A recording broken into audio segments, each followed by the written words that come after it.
ಇದುವರೆಗೆ ಏನು ಕಲ್ತಿದ್ದೀವೋ refractive index ಬಗ್ಗೆ ಅದನ್ನು ಸಮ್ಮರೈಸ್ ಮಾಡೋಣ. ಸೊ ಇಲ್ಲೇನಿದೆ ಅಂತ ಹೇಳಿದ್ರೆ ಈ ಟೇಬಲಲ್ಲಿ relative refractive index of medium 2 with respect to 1 ಅಂತ ಹೇಳಿದ್ರೆ ಮೀಡಿಯಮ್ 1ಇಂದ 2ಗೆ ಲೈಟ್ ಹೋಗ್ತಾ ಇದೆ. ಆಯಿತಾ, ಇಲ್ಲಿ 5 ಕೇಸ್ ಇದೆ, 5 ಚಿತ್ರ ಬಿಡಿಸಿದ್ದೀನಿ. ಸೊ ಇದು ನಿಮ್ಮ ಮೀಡಿಯಮ್ 1, ಇದು ನಿಮ್ಮ ಮೀಡಿಯಮ್ 2. ಸೊ ಇದು ನಿಮ್ಮ ಮೀಡಿಯಮ್ 1, ಮೀಡಿಯಮ್ 2. ಸೊ ಈ ರೀತಿಯಲ್ಲಿ ಪ್ರತಿಯೊಂದಕ್ಕೂ ಅಪ್ಲೈ ಮಾಡ್ಬೋದು, ಸರಿನಾ? ಮತ್ತು ಕಾಲಮ್ ನೋಡ್ಕೊಂಡು ಹೋಯ್ತು ಅಂತ ಹೇಳಿದ್ರೆ optical density of medium 2 with respect to medium 1, bending of light towards or away from the normal and the velocity of light in medium 2 with respect to 1. So ಈ ರೀತಿಯಲ್ಲಿ ನೋಡ್ತಾ ಇದ್ದೀವಿ. ಮೊದಲನೇದಾಗಿ optical density of medium 2 with respect to 1 ಹೇಗಿದೆ ಇಲ್ಲಿ 3.2 value ನೋಡುತ್ತು ಅಂತ ಹೇಳಿದ್ರೆ which is more than 1. ಏನು ಕನ್ಕ್ಲೂಡ್ ಮಾಡ್ಬೋದು ಅಂತ ಹೇಳಿದ್ರೆ here the optical density of medium 2 will be more than medium 1. ಇದರಲ್ಲಿ ಡೆನ್ಸಿಟಿ ಹೆಚ್ಚಿರುತ್ತೆ, ಇದರಲ್ಲಿ ಕಮ್ಮಿ ಇರುತ್ತೆ. ಇವೆರಡು ಕಂಪೇರ್ ಮಾಡ್ತು ಅಂದರೆ ಇದರಲ್ಲೂ ಕೂಡ ಹೆಚ್ಚಿರುತ್ತೆ.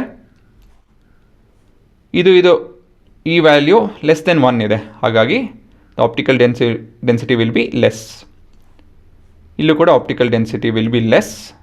1 ಇತ್ತು ಅಂತ ಹೇಳಿದ್ರೆ optical density will be same. ಆಯಿತಾ,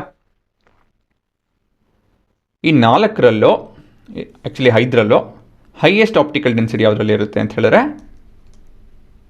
with the highest refractive index value. ಆಯಿತಾ, ಈ ಪ್ರತಿಯೊಂದರಲ್ಲೂ ಮನಸ್ಸಲ್ಲಿ ಇಟ್ಕೊಳ್ಳಿ ದ ಫಸ್ಟ್ ಮೀಡಿಯಮ್ ಫಿಕ್ಸ್ ಆಗೋಗಿದೆ. ಆಯಿತಾ, ಎಣ್ಣೆನೋ ಇಲ್ಲ ಅಂತ ಹೇಳಿದ್ರೆ ನೀರು ಏನು ಬೇಕಾದ್ರೂ ಆಗಿರ್ಬೋದು, ಗಾಳಿ ಏನು ಬೇಕಾದ್ರೂ ಆಗಿರ್ಬೋದು, ಇಲ್ಲಾಂದರೆ ವ್ಯಾಕ್ಯೂಮ್ ಏನು ಬೇಕಾದ್ರೂ ಆಗಿರ್ಬೋದು, ಬಟ್ ಎಲ್ಲದರಲ್ಲೂ ಒಂದೇ external medium. Angle of incidence ಪ್ರತಿಯೊಂದರಲ್ಲೂ ಸೇಮ್ ಇದೆ. ಆಯಿತಾ, ಇದನ್ನೆಲ್ಲ ಮನಸ್ಸಲ್ಲಿ ಇಟ್ಕೊಬೇಕು. ಹಾಂ, ಕಮಿಂಗ್ ಬ್ಯಾಕ್ ಟು ದಿಸ್.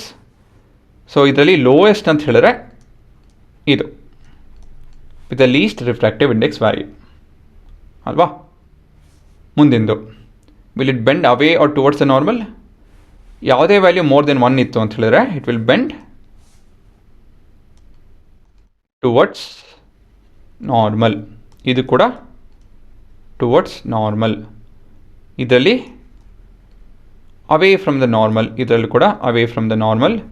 ಇಲ್ಲಿ ನೋ ಬೆಂಡಿಂಗ್, ಸರಿನಾ?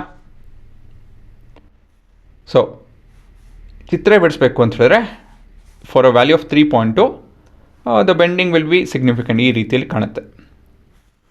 ಅದೇ 1.3 ಅಂತೆಲ್ಲ ಹೇಳ್ತು ಅಂದರೆ ಈ ರೀತಿಯಲ್ಲಿ ಕಾಣುತ್ತೆ. ಆಯಿತಾ, ಅಂತ ಹೇಳಿದ್ರೆ ತುಂಬ ಬೆಂಡಿಂಗ್ ಇರಲ್ಲ ಅಂತ ಹೇಳಿ.